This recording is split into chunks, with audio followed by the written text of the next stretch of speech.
নমস্কার বন্ধুরা, পাপড়ি সুদীপ ক্রিয়েশনে আরো একটি মিনি ব্লগে আপনাদের ওয়েলকাম। তো আজকে চলে এসছে সেই দিনটি যেদিন মাকে নিয়ে আসার পালা আমাদের ঘরে। হ্যাঁ, আমাদের পাড়ার পুজো বলছি, কিন্তু এটা আমাদের একেবারে ঘরেরই পুজো সকলের।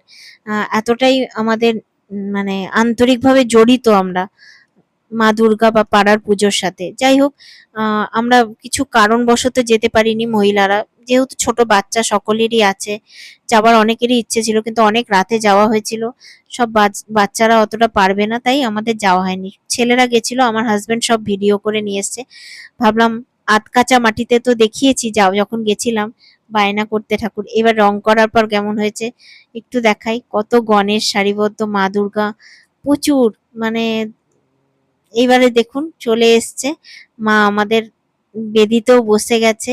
আর এক চালার ওপর এত সুন্দর প্রতিমা, মানে দেখে চোখ ফেরানো যাচ্ছে না। মায়ের শাড়ি বলুন, মায়ের গয়না, মানে সব সাজই এত নিখুঁত ভাবে হয়েছে।